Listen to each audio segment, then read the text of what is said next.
be a people development company. Yes, I know we're in the home services business. That has been the number one passion and the number one drive for us in developing, yes, an incredible training organization, but also just building a great business was our drive that we are going to build a company that's focused on its team members. What you taught us, Mike, was that we needed to transition from being a sharing organization to a true learning organization. The key is 90% of the time, your students should be running the class. 10% of the time, you're engaging and you're throwing in questions and you're massaging the information, but they're taking it over. They're learning with each other. The only way that you make your company better is to make the people in your company better. I'd like to welcome everyone to the Wisdom of Wrench podcast. My name is Kevin Comerford, and boy, am I excited about today's show. We have a great one. What we're talking about today are the top 3 mindsets needed to build an elite or training organization in your company. The top 3 mindsets needed to build an elite training organization in your company. This is going to be a 3-part series. We've done these before. Part 1 is going to be about the mindset of being a people development company. Part 2 is going to be about and having the mindset that we've got to always protect our culture. And part 3 is probably the most important, and it's the glue that holds everything together, which is to be consistent. I'm joined in studio with our co-host, who's stepping in for Amanda Meyer. Our co-host today for today's episode is Ray Diaz. Hi, Ray. How you doing, buddy? Doing great. Really excited about today's topics. Yeah.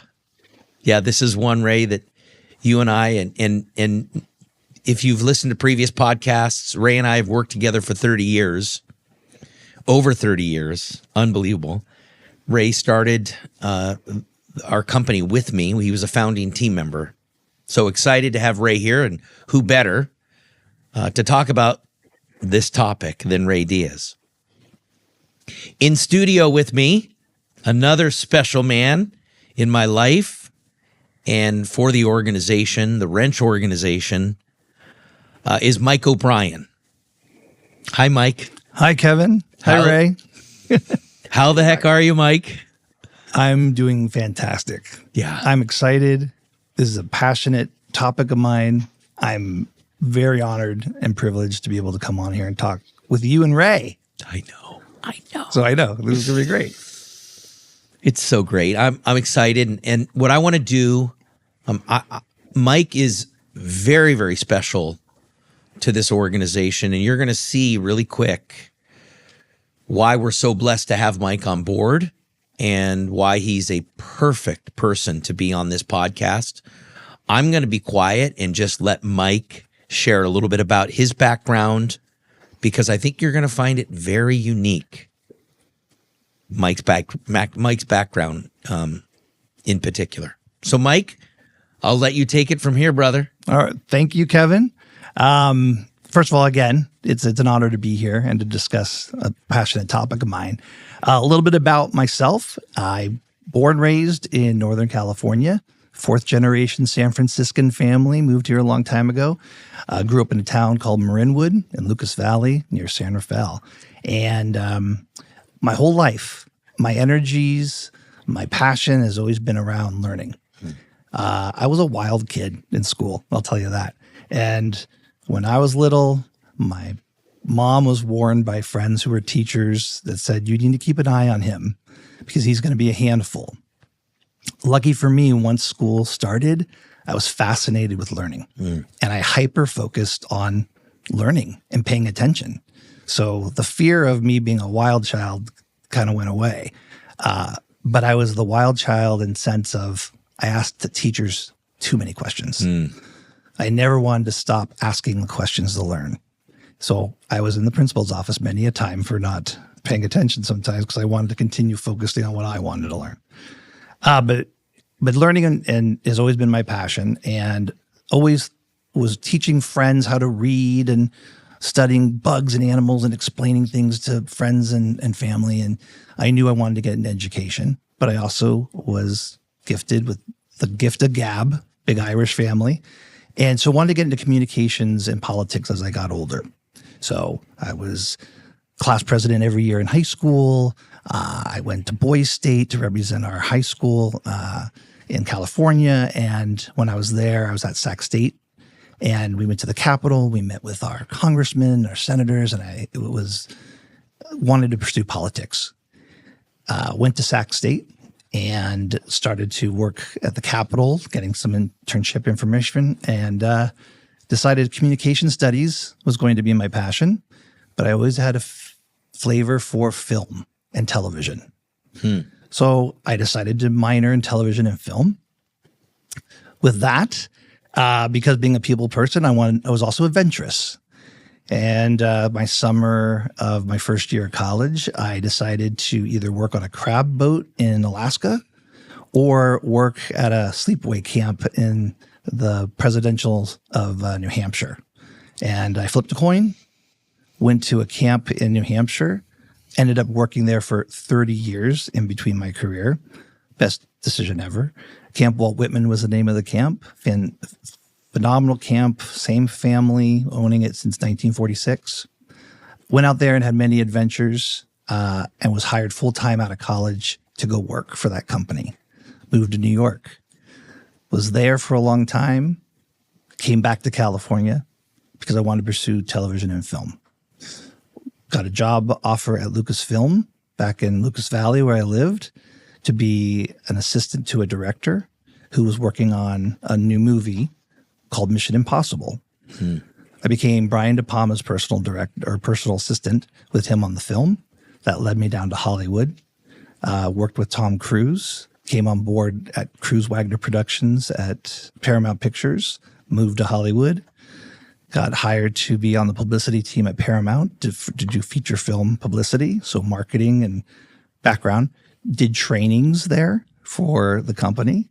That, after a while, was really a cutthroat business. And the president of Paramount one time pulled me aside, Cheryl Boone Isaacs, who's just finished being the president of the Academy of Arts and Sciences.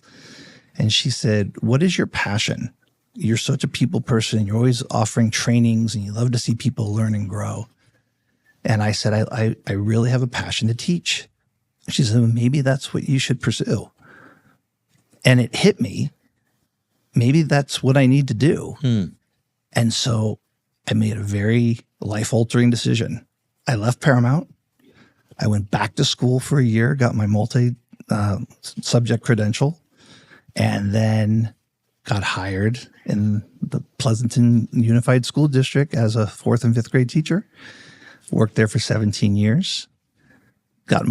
Went back to school to get my admin credential, became a vice principal, and I got my master's degree in administration and became a principal of my own school, and made it through COVID, which was crazy for everyone. And I was second guessing after almost 25 years in public school education, even though I loved training and teaching. There's something else needs to happen for me. I'm ready to move on to my next step in my career. And lo and behold, sitting at my office in my elementary school as a principal at 10 o'clock at night, wondering, I should be home with my family. I've been working too much. Suddenly my phone rings. And who should it be but Kevin Comerford? And that started an amazing conversation and a great opportunity. And I have no regrets. Now, wait a second.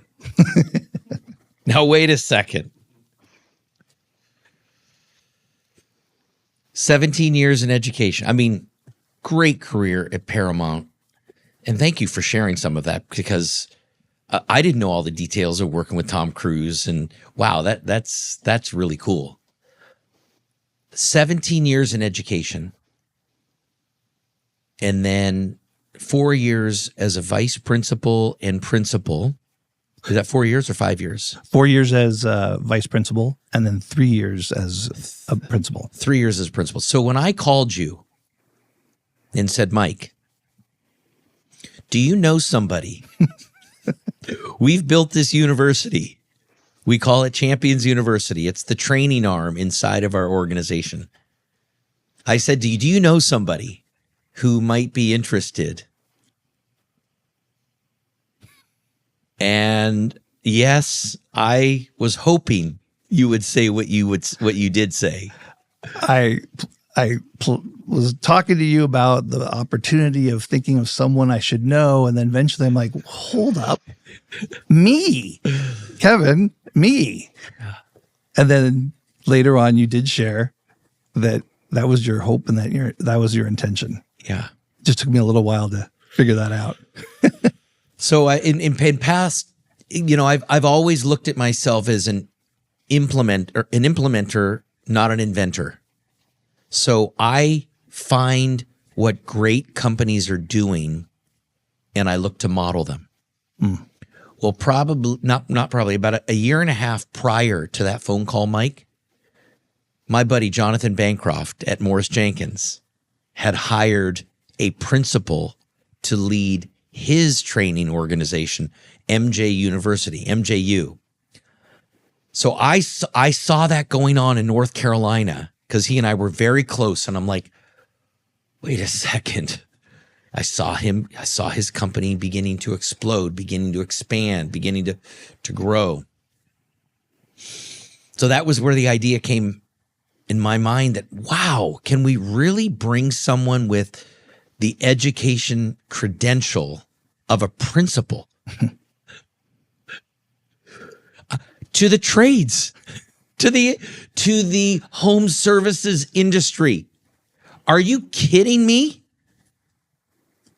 So, Mike, my question to you is, what on earth makes someone who is in a position like you were in, which is a very, very highly respected position, and I'm very familiar with what your role was and what your, I'll just say, status was and is in Pleasanton. What makes somebody like you leave that industry and come into the trades?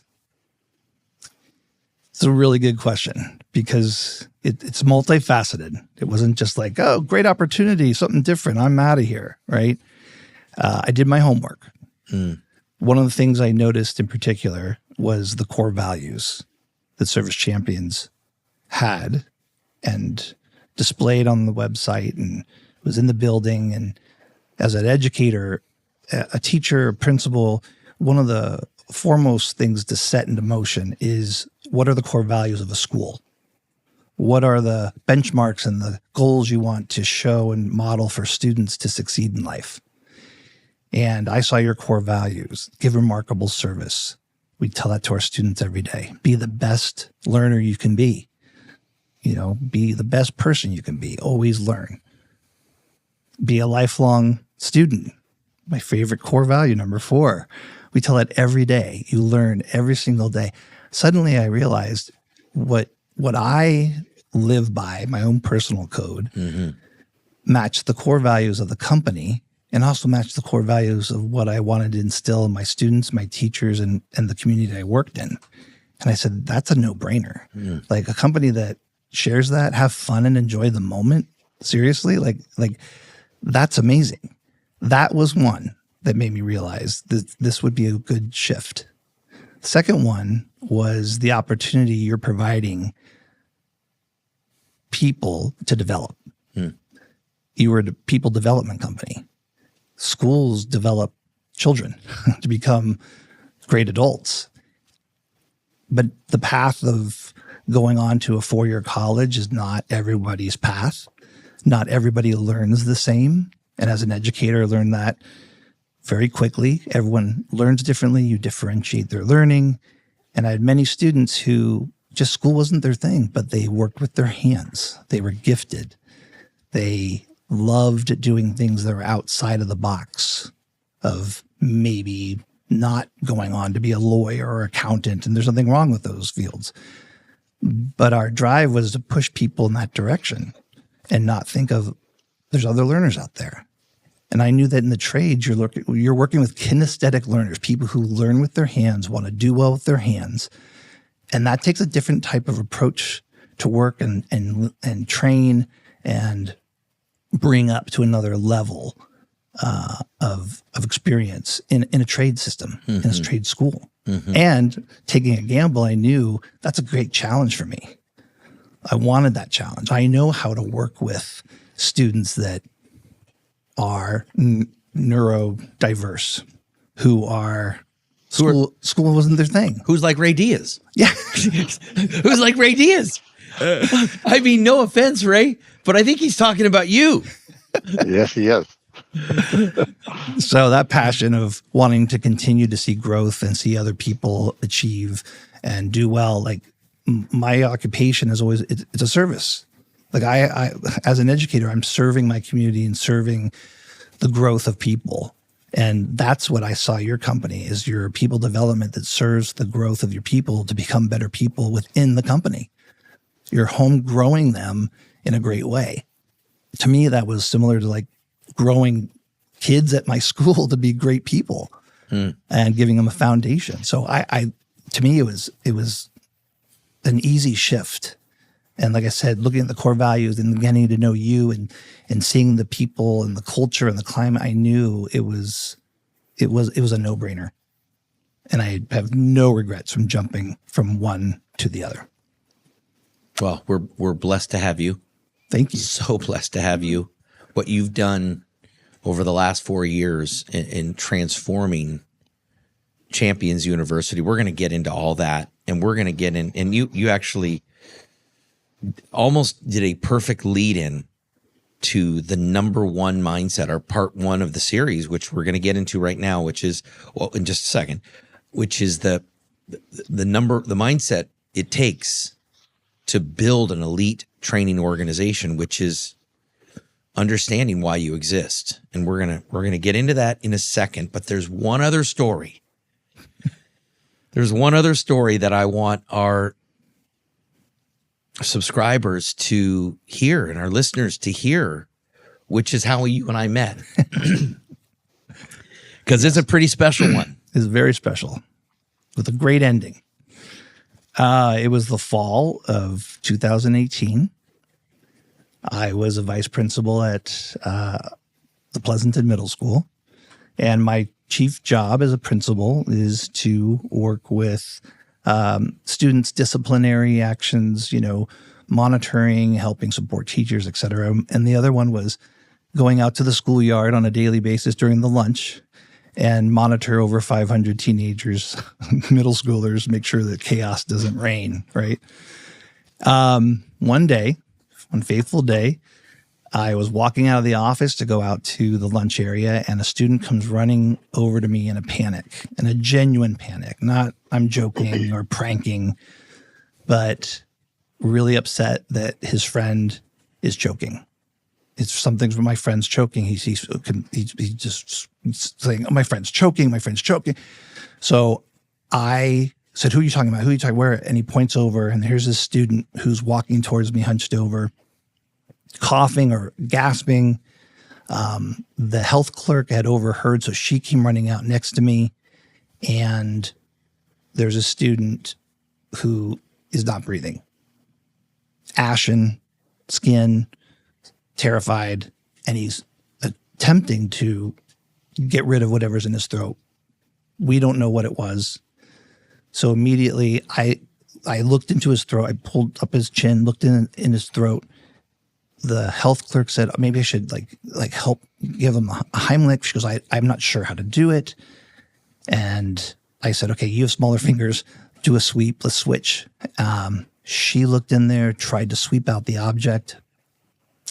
What had happened was the student had taken a plastic, like Alhambra type water bottle, and the kids like to poke at the end of the top with a pen and make a small hole, and they would twist the bottle that would force a stream of water out of the bottle into their mouth, and they would slowly, do it in different angles, and it was really cool.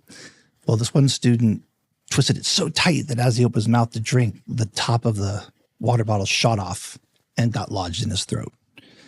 And as he was trying to expel this, you could see the blood vessels under his eyes had already burst, and he was in a bad situation. So with that, I went into go mode, gave him the Heimlich, and it was enough force that the bottle cap came up in his mouth enough for the health clerk to grab it with her pinky and kind of dislodge it. And the best sound ever heard was him breathing in fresh air, and tears down his eyes. The health clerk and I looked at each other like that was really close, but we didn't say anything, or, we just, let's get to the office. Everyone's fine. He's fine. You kind of put those feelings off to the side. And we walked into the office, and I said, please call his parents and let him know he's okay. And they said, okay, but he should probably go see the doctor. Like, there was some blood in his throat from it being lodged. And so we called his mom, who happened to be Caroline Coverford. And she came out of the office, and it was Landon, your son. Now, I hadn't known Kevin yet. I'd seen Service Champion vans all over our town. I had heard the radio commercials and seen the television commercials, but did not make a connection. And I remember it was a Friday. Weekend happens. I remember driving home that night and having a breakdown because it hit me how close we were to losing a student. And I had just put that out of my head. And it was at a stoplight, and I saw a mom walking with two young kids. And I thought, oh, what a wonderful thing, cute little kids. And I realized we almost lost one of those kids today. And it really hit me how life is precious. And in a, instant, something like that could happen. Monday morning, I go into my office, and as a vice principal, the last thing you want to hear is a parent come running into the office demanding to see you, because maybe it's not a great idea, something maybe is not going on very well, and they're upset. So all I hear is, I need to see Mike O'Brien. I need to talk to Mike O'Brien. Is Mr. O'Brien here? And I poked my head out of the office. I said, I'm Mr. O'Brien. And you turn around and I said, I'm Kevin Comerford. You saved my son's life. I can't thank you enough. And you gave me a giant bear hug. And I get choked up now. I know. It's happening to me. And that's how Kevin and I met. And from that point on, we kept in touch. When my wife, Anna, went through lymphoma, you guys were there for us. We've always kept in touch. Landon has a special place in my heart. So did your family. And then to come full circle and get that call from you that night about offering this opportunity, everything happens for a reason. And so I always think about that whole series of events and that it was meant to be. And so it was a happy ending. Like I said in the beginning of the story, there's a happy ending. Yeah. And that's it. And to this day, and I my keys are in the other room, but I still have a bottle cap that's on my key ring. Not the bottle cap. But I have a bottle cap. But it's a plastic one. It's a plastic one. Like it was the one that was lodged into Landon's throat. Yeah. And it just reminds me every time I look at the keys that life is precious. And you should seize every day and make the most of everything that you do.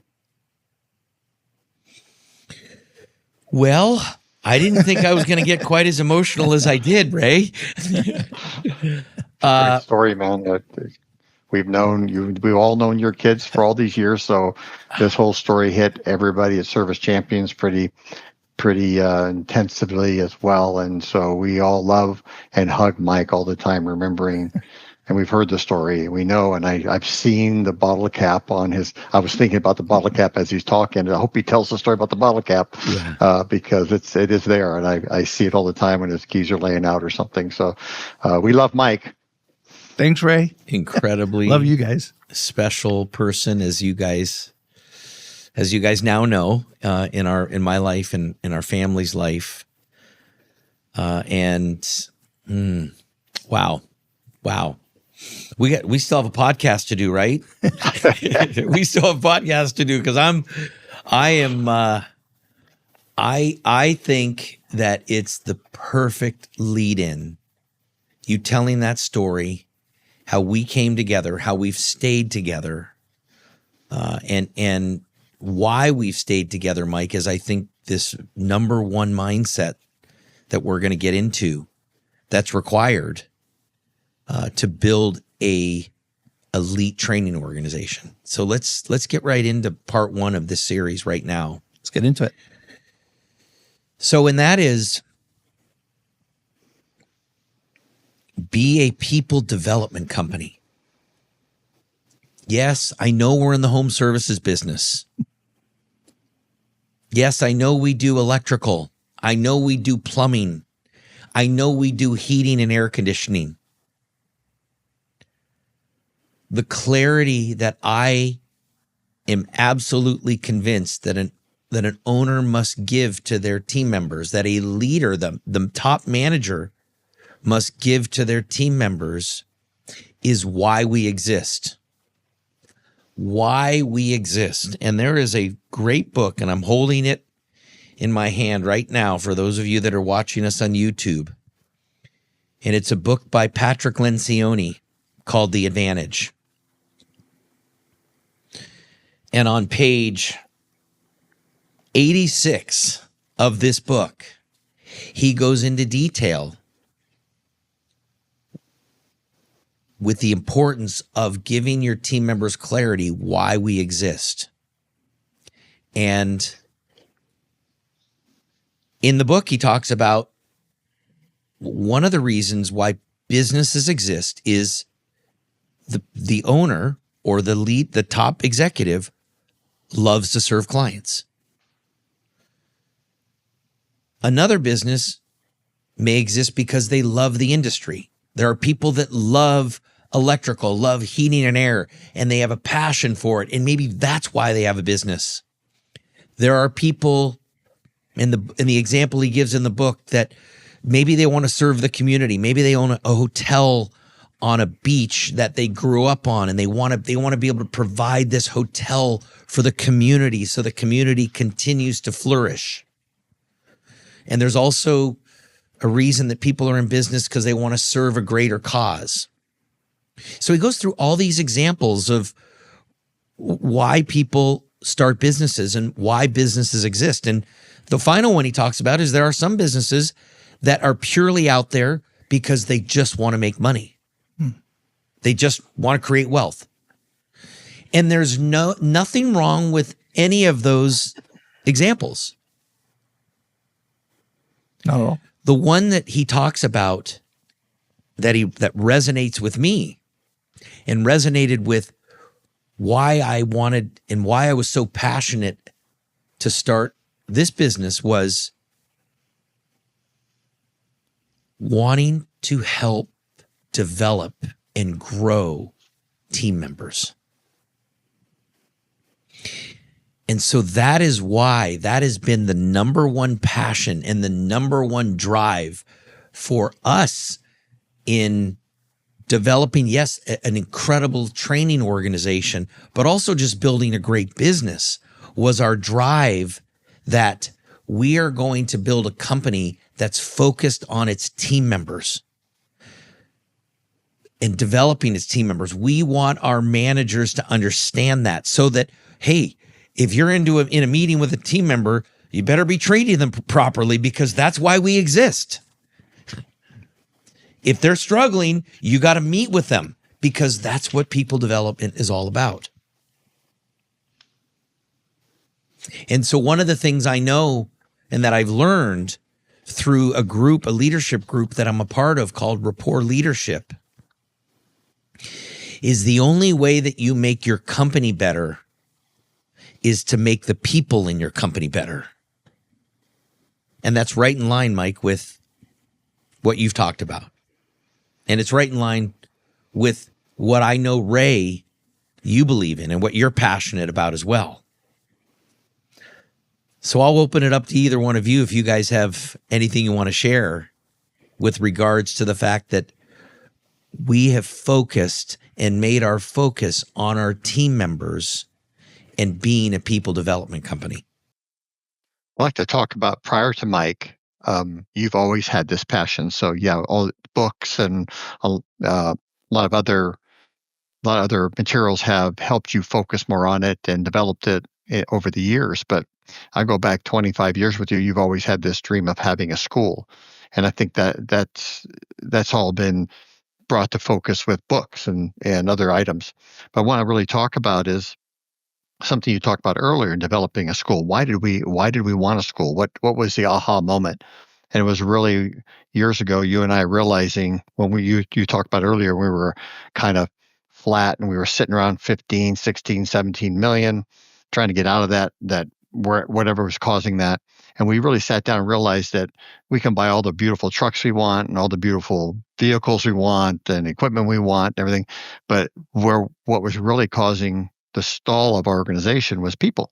And we had to develop our own people. We couldn't go out and hire people from other companies. It never worked. The culture never fit. They thought they knew everything and they didn't. And so we really realized one day the only way this company was going to grow was people and having a school and getting it going. And that all led to, eventually Roger and then Mike and all that. So I thought that's something that's always been a passion. And here we are today talking to Mike. And I think Mike's got a lot to share. Well, I love the fact, too, that you're giving accessible education. That's one thing. A lot of people, as they get older, adult learners, unless they pursue it themselves, you just get into the grind of your job and life and you just keep moving forward. And there's a lot of what ifs. Oh, what if I had an opportunity? I'd do this. I'd do. The motivation has to be there. When you provide what you have to the teammates we work with, that there's accessible learning, trainings, that every day you can learn something to get better at who you are, that falls back on your own prior learning, and there's encouragement, and we're having classes that not only offer skills in what they're currently working on within the company, but you're also providing classes and opportunities that are life learning lessons, how to do banking properly, how to look to get a better loan, how to, courses to offer on how to be a parent to a teenager. Those things have always been green lighted by you, Kevin, or you yourself have helmed different courses that have been asked for and provided by to all your teammates. So it's not only, when you say people development, it's developing not only within the trades and making you better at what everyone does, but you're developing people outside of what we do for a living. And I think that's very key. That's part of a culture that shows caring, investment, trust, the want for better for our teammates to grow, and you're providing that. You're providing that opportunity. Yeah. So thank you. And we're providing that opportunity. And I know Wrench is absolutely providing that opportunity in so many of their locations as well. And that's the exciting part, is to see these training organizations, to see these universities, these institutions pop up in each one of these Wrench groups or Wrench companies with the intent to develop their people. That's like music to my ears. I want to go back, Ray, real quick, so our viewers totally get what you said, which was we went through a 5-year period. And this was before Mike, because Mike, you came on board. When did you come on board? Do you remember the date you came on board? It was about 3.5 years ago. 3.5 years ago. So beginning of 2022? Yeah. So, or the end of 2021, I think it was. But anyway, somewhere in that time period, we were talking. There was a period of time we were talking a lot. Back in 07 to 2011, our organization was totally flat at $15 million, 15 million, 16 million. And I wanted you brought it up, Ray. We had a business coach that we went to who said to us, "What's your number one challenge?" And our number one challenge was labor. We couldn't find good people because we would go out and hire these technicians from other companies, and they would be absolute culture misfits. Absolutely. Yep. They would think we were weird. They would think that this is a cult. They had come from their past companies where there was zero accountability. There was once again, we have performance expectations. So that was totally odd for them. And it's like, wait a second, you guys are all up in our business, and yeah, we expect results, we expect performance. We kept going through this consistent turnover of technicians that we were hiring. And that's when we made the decision before Mike to start with the help of Dan Mickey, who's still with us in the organization, who's actually the president of the company today. That's where Champions University started. It was under his guidance, under his tutelage, that Champions University became a reality. 2014, it was very small. So I want to encourage any of our listeners that if you want to start a university, absolutely start small. And we started just with the idea that we were going to build a very simple technician. And in our business then, which was primarily HVAC, we were building a maintenance technician. You remember that, Ray, right? Totally. And I think that's what we have to look back at, as what we were building then was a physical location, the mechanics, the labs, the training process was always us. It was always training our knowledge, bringing people in that had knowledge and training on information. And I think where we were heading, when we talked a lot about, we were good at sharing information and sharing knowledge and all that. What we weren't good at is bringing people through a learning process. First grade, second grade, eighth grade, ninth grade, and take them through a process of learning versus just training them on information. And I think love to have Mike talk more about that, because I think what he brought on board that really changed the facilities and former trainers we had that had the technical knowledge was Mike brought this term, adult learning, and bringing people through. And he taught me so much in the way I train now too today. And bring them through a process of making sure they knew what they needed to do on a different level. So like I'm saying, first grade, second grade, make sure they know the basics of something before you take them to a next level.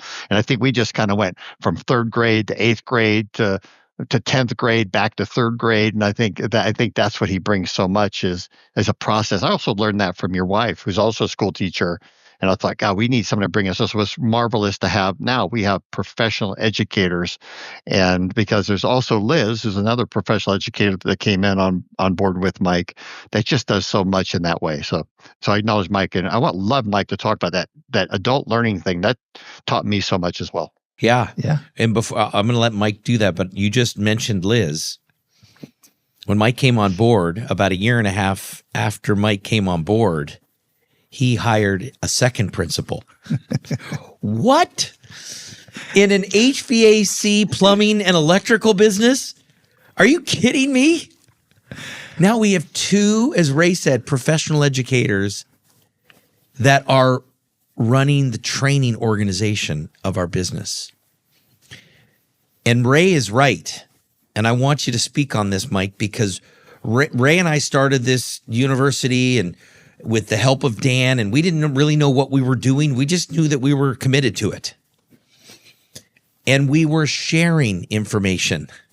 We would give handouts, do PowerPoints, sharing.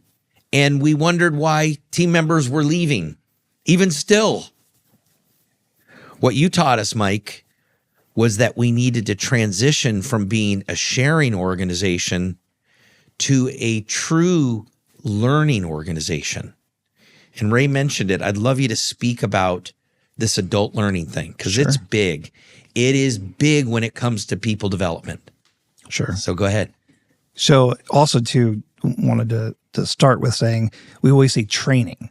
And to me, and the way I presented our learning is we don't really train. Train is you train your dog to do something. They do it when they're supposed to.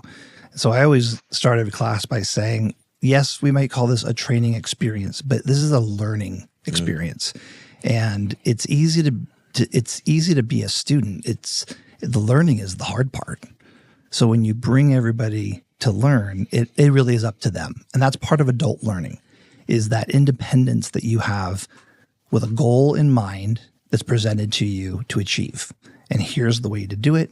And here's the benchmarks you need to hit and what we expect out of you. And here's the end run, the goal. You can do this. We're here to guide you. So it's a very mutually respectful approach to learning with adults.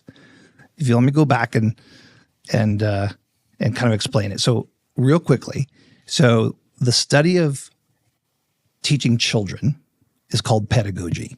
Okay. Greek word for child, P-E-D-I, A-G-O in Greek means to study, put it together, pedagogy. When we were kids, we didn't know what anything was. Teachers taught us this is a number, this is a symbol. When you put them together, it says a word. Like we were a blank slate. So we were just told and you did.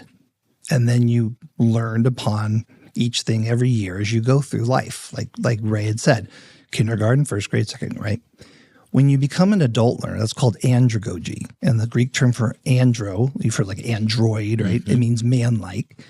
And ago is to study. So really it's like how to study and learn for man. That was the beginning process of it. And it's a totally different concept. So for adults, a couple of things you have to keep in mind when presenting any learning is, one, you have to understand their experience first. You're not going to lecture or tell someone who already has experience in plumbing how to start doing the basics of plumbing. They're going to be insulted that you didn't take into their experience into account. They're not going to really want to pay attention. So the very first thing of adult learning is you have to assess and analyze your students. You have to first and foremost go over all the objectives of what we're going to learn starting now and moving forward, and then discuss them. Discussion and adding your background knowledge and has to happen in adult learning. And if not, then learning doesn't happen. Mm-hmm. Also, adults have to be put into situations where they're uncomfortable in order to be comfortable, because that's where learning occurs. And that is a basis of the rapport training, and that we have adopted and merged into our training through our university. And as adults, we're confident in doing what we are comfortable in doing. Mm-hmm. So until I'm pushed out of my zone, I won't do well. I have to be okay to stammer and to pull upon my prior knowledge to prove that I know what I'm doing. And also, adults have to be said, if you don't know, here's what you do need to know and how can I coach you and mentor you through discussion and support. That's where learning starts the process. There's also like the readiness of learning by doing. Once I teach it to you, I want to see you do it yourself. Do it in your own way, your own personality. Add to the system. You know, what you know is going to add to everyone's learning. I want you to share. So you have to approach it with that type of a mindset. And you have to do a structured process. As Ray said, we call it scaffolding in the education world. You can't teach something that equates to a rung on the ladder and then skip rungs and then throw something in. If pretty soon you can't reach the next rung because you didn't teach the rungs in between the ladder. So people get stuck and they shut down, and why bother learning it? So you have to do a very structured approach. You introduce, you apply, it's hands-on, it's numerous different learning approaches in order for the concept to be taught.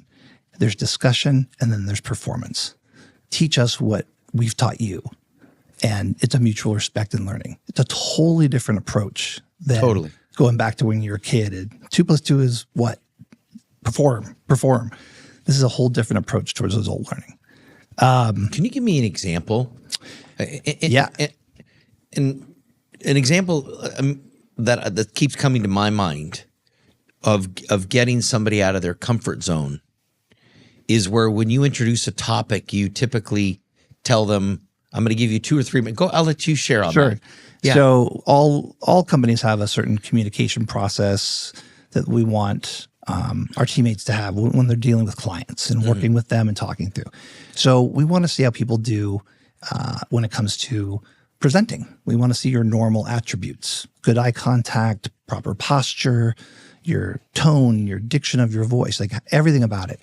So I will give a topic the first day of class and say you have 1 minute to talk about why the cookies are a great dessert. Ready to go. And they stammer and they're like, what? And we don't let them off the hook. And they'll start making up stuff. And we'll be like, okay, great, sit down. What the hell does that have to do with plumbing or electrical? We're like, all in good time, you'll understand. And we're putting them out of their comfort zone. We want them to be able to freely communicate. So what I'm really assessing on is eye contact, voice, projection, all those other things. Then after everyone goes through that uncomfortableness, they don't know what the topic is, for example, then I say, here's the objectives we're going to be focusing on and talking and learning about. How do you make eye contact? How does that affect a client? How does your body posture? How do the way you punch your words and tone? And we'll do this whole study. They will go through all the different aspects of it. And then I'll say, okay, here's a new exercise. What's your favorite topic? They'll give me their favorite topic. You have 2 minutes to talk about that and putting together everything that we've learned. And suddenly they shine. They're remembering all the skills that we went over and taught. They're talking about a subject they love, so you see them come alive. And we'll say, that's what you need, and that's what you're going to apply to any communication style moving forward. So that's a brief example. So they're confident that in what they said and did. They proved it to themselves. They were given all the information in front of them to learn. We supported to coach them, and we move forward with that. That's a beginning scaffolding for communication process. And then we move on. So it's that out-of-the-box approach. I trust and value their experience and their ability to go up there. It's okay to make a mistake and learn from it. Nobody's perfect. It's part of the culture of the classroom. And when you build people up like that and you go through that process, people want to do better. They know that they have someone to support them as well. And so that's the beginning basis of adult education, putting people out of their comfort zone. Yeah, that's great. I can remember training salespeople, technicians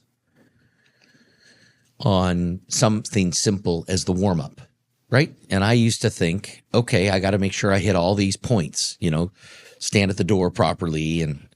And what I was doing is I was probably offending a lot of them because they'd probably heard it before, get on a first name basis. And so I'm going over all this stuff with technicians and salespeople and wondering why aren't they getting this, or why is there a lack of engagement? And I watch you do it. Okay. I watch you do it. And what you do is you say, okay, I want each of you, and correct me if I'm wrong here, but I want each of you to take 3 minutes. And I want you to list down all the things that you need to do to effectively warm up with a client. So you're now putting the onus on them. Correct. Where before the onus was on me, the teacher. I was teaching them, here's what you need to do. You need to get on a first name basis. You need to ask great questions. But when I watched you do it, you completely turned it around and said, you all tell me what we need to do or what you need to do to have an effective warm-up rapport building session with a client. So now they're taking 3 minutes to do it. And what you also taught me and rapport taught me is by getting them to think, like to think is to create. Correct. And if you're aware of Bloom's taxonomy, that's a phrase in education. Benjamin Bloom was an educational psychologist, lived in the 1950s. He realized that being creative when learning is one of the best ways to learn and perform. So if you can turn it around to have the autonomy of your learners who are all self-independent adults who know how to think and do their own thing, and you give them the task and they have to present it creatively to prove that they know what you're asking of them or based on their prior knowledge. There's a respect for their own education. You're challenging them to come across. And that's with adult learning, that's where growth happens and learning truly happens. Because you have to, learning is self-independence. And when you provide a question like that, tell me the 5 things that go into safety regulations involving climbing onto a roof. The first thing you come out, there's guys in the room who will write that down with no problem. There'll be people in the room that will write, don't fall off the ladder. That's all I know. We then get a sense of where everybody is. And then the key is 90% of the time, your students should be running the class. 10% of the time, you're engaging and you're throwing in questions and you're massaging the information, but they're taking it over. They're learning with each other. And that's part of adult learning as well. So phrases like implementing, tell me more about what your background is in safety then. And they're sharing because I'm respecting their learning and they're sharing it with the class. And then we'll gravitate to another topic and I'll bring forth other people's information. And of course I have an agenda with objectives and I pass things out and, we do all that. But it is putting them in the limelight. Yeah. It is so powerful. I'm going to just keep going on what I saw. Sure. You got 3 minutes to figure out, the best way you warm up, how you would warm up with a client. Okay. Mm-hmm. Then they had to take 3 minutes and write down all this stuff. And then what you did is you partnered them up with somebody and you had them share with each other. So now maybe if somebody, like you said about the roof safety, maybe if somebody only was able to get 3 or 4 items, but this other more well-advanced salesperson was able to knock out 10, they're now sharing with each other. Right. Like you said, they're doing all the work. The instructor's up here, they're having a cup of coffee. And what was happening prior to you coming on board, Mike, was the trainer was speaking 90% of the time and doing 90% of the work. And the students were doing 10. You completely flipped that on its head, where the instructor was now doing 10% of the work and the students were doing 90%. Completely transformed us from being a sharing organization. Here you go, everybody. Let me pass out this document and let's read it together. Oh my gosh, it makes me want to gag when I think about that. Let's share the organization. Let's share this, whatever, maybe a safety bulletin. Let's read it out loud. Right. To what you did, which is transform us into learning. And oh my gosh, the impact that it's had. If I might add. Yes. You talk about transformative. My training with technicians over the years has been all sharing what I know, or it's been our relationship building guide, written script that we hand to people. You need to memorize all this. You need to be able to come down, write it all out. And it was all about, about them just no creativity at all. They just had to memorize script we gave them. And we'd always find out that they never used it. They'd always go out and do it their own way or say it their own way. So what happened now when we train our new technicians coming in through the university, through the cadet training, is Mike has helped me develop a process where, and I believe Kevin as well, Kevin Albright, is we have them writing their own script. We help them with scenarios. We help them understand the trade, help them understand the situations they're in. But when it comes down to it, and I love this, sometimes Amanda would help me sometimes, would be it would be creative license. We give them some help, but they have creative license to write their own script and create their own presentations and how they would say things and how they would interview a client and go through a inspection process with a client. And it is so incredible how they create stuff that's better than the stuff we ever created. And it is really them. So I think that's huge what Mike has created. And yeah, you're absolutely right, Kevin.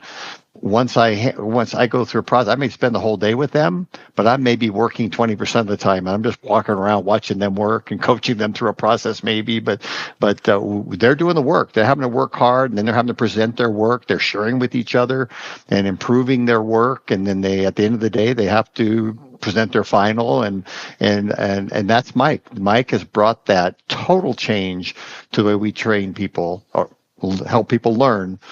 So I really, really appreciate that, Mike, from you. Mm-hmm. Thank you, Ray. Thank you, Ray.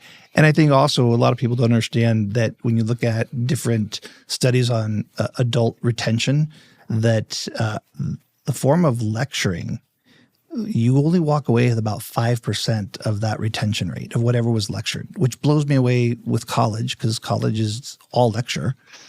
And 90% of learning is by sharing and teaching what you've learned to other people.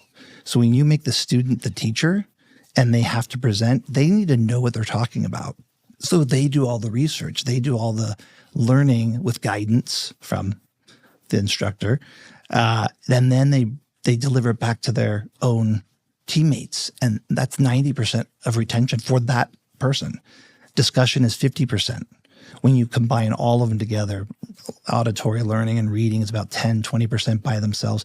When you put it all together with visuals, discussions, individual presenting, videos, articles, analyzation, discussion, that's adult learning. Mm-hmm. And when you apply that to the objectives of what we teach for the trades, from how to install something to how to sell something, when you add that layer of training to it, this is where people just prosper and grow.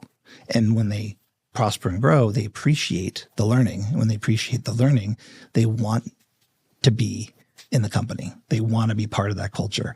And that way it helps with retention, helps with culture, it helps with climate, it helps with growth. You've developed your people through a people development company so that they can succeed and be supported. It's been a beautiful growth. Yes. And I love being part of it. I think, Mike, also, just to put a final nail in this for me, is what we talk about. New people come, more new salespeople, new technicians, new installers. Mike's done a great job with existing staff that's been maybe here for 5, 10, 15 years, and bringing them on and helping them understand the information they've maybe learned already. And I've seen you in your sales training with them up on poster boards and fleshing out why they find out, they don't even know, but you have helped them flesh out why they're not sharing information and dig deep why they're not sharing it, help them then build, okay, I'm not sharing a certain page of the presentation book. Why is that? And then they learn from everybody in the room how they're using it. But we're not telling them to do it. They're learning themselves through a process in that room. So what you do with existing teammates is just as powerful as bringing new people on board and bringing them through a process. So I love what you do there. Thank you. What a great point. So I want to go back to where we started, because Mike just shared some incredible things about the maturity of our university. I want to stress that in 2014, we were small company. We started small university. It started with a commitment to go all in on developing people, to go all in on the reason and what our why is, why we exist, which is to look to develop people. That's what it started with. It started with that. And I want to encourage those of you out there that are unsure, where do I begin? It's just start small. We started with just building maintenance techs. That's it. And we built maintenance techs only for like the first 4 to 5 years that the university was open. That's it. Then we evolved into installation classes. Then we evolved into sales classes. Then we evolved into where we are. We're teaching plumbing classes. And now Mike's got a whole management training course. Yet, just start small would be my encouragement. Stay committed to it with the idea that you keep this in mind, which is the only way, if you want to make your company better, the only way you make your company better is to make the people in your company better. Even though we weren't learning the way we are back then, the commitment that we made to look to train people more so than we were in the past, to bring them in and have someone educating them, that helped with our retention. That helped with making our company better. Because why? Because we were making our people better. 100%. And also, can I add that people out there who want to start some sort of learning university or whatever the process is, you don't need a giant classroom. You can use a conference room. You can use a side room. If you have a place where people can sit and learn and you have the content knowledge to share, you don't need some giant physical space. Just start it. We certainly didn't. We had a teeny little room in the back. Yeah. I remember it quite well. Keep going, Mike. I just want to, I think that could be a hurdle for people. We'd love to have that in our business, but where would we put a classroom? And that becomes, weeks go by, months go by. Just do it. Meet at the library. I don't know. Just have a place where you meet and you begin the training process and you start really developing your people. Yes. It's great. Well, good. I think we're ready to wrap up part 1 of this series, which is, the first mindset, the very first mindset it takes to build an elite training organization, which is be a people development company. I'm going to say one more thing. Understand that we've always had this mantra, which is the client is number 2. What? The client's number 2. I always thought the client was number 1. Well, our team members are number 1. Their well-being is, we put it in front of our clients' well-being. Because if we take care of our team members, we've always trusted that they're going to take care of our paying clients. And that has served us incredibly well from the point where we were stuck at 15 million to 5 years, which this year the organization will do north of 130 million. So the company continues to grow, continues to prosper. So I just want to encourage you as I end every single one of these. Okay, it's all about constantly working on yourself and constantly looking to make your future bigger than your past. So this applies so much to our team members, which is looking to make them better today than they were yesterday. So with that, team, we're going to close out part 1 of this series. And here's to a bigger future. Thank you very much.